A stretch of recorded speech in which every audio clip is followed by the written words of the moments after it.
Welcome to Tokyosaurus. So what's up in Japan?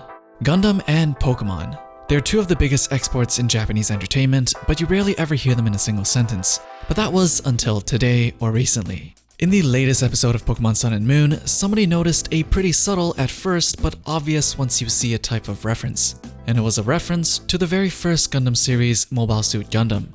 Japanese Twitter user @moa151 posted a tweet of the comparison, and immediately the world took notice and it got over 10,000 likes. The reference is really short and probably happened in the span of a second or so kudos to moa151 for recognizing it right away. So at the beginning of the episode, Ash meets Tiny, who is the Passimian tribe boss, but during their first encounter, Claw, who is a rival Passimian tribe boss, manages to take Tiny's special fruit away because Ash decides to just hand it to him while they were fighting over it. We're talking an actual fruit here, by the way. So Ash later finds out that all Passimian groups have a special fruit they take great care of, and whoever manages to take possession of that fruit becomes the tribe's boss. So the new guy Claw, who is everything opposite of the benevolent leader that is Tiny, has taken over Tiny's tribe. Ash, being Ash, decides to intervene with the natural selection and decides to help Tiny get back his tribe. So Ash practices to become a Passimian all-over class and even gets dressed up like one so he can infiltrate the tribe. Tiny then challenges Claw to a mini football game and they go at it fairly, while Ash decides to join Tiny's team.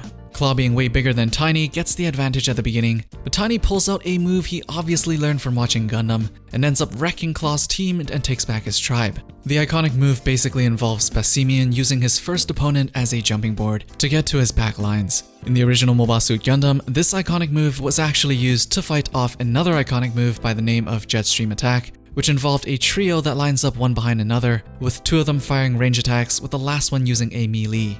This way, if the victim dodges one attack, it makes it really hard to dodge the second and the third attack. Amuro, who is the main character in Mobile Suit Gundam, figured out a way to counter that by using the first suit as a jumping platform to breach their defenses. And that's how you GG a Jetstream Attack. This was an especially memorable episode because Lieutenant Matilda dies in this fight, who Amuro had a huge crush on.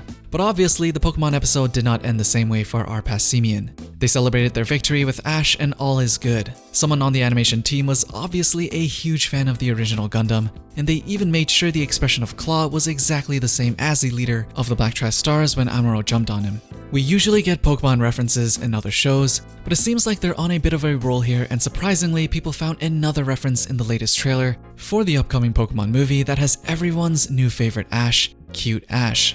In the newly released trailer, although we didn't get to see much of Cute Ash, we did get to see a lot more of the other characters that will be in the movie. And to see a new type of character design in a Pokemon movie actually breathes new life into the otherwise stale offerings from the yearly Pokemon movies we get, and I actually quite dig it.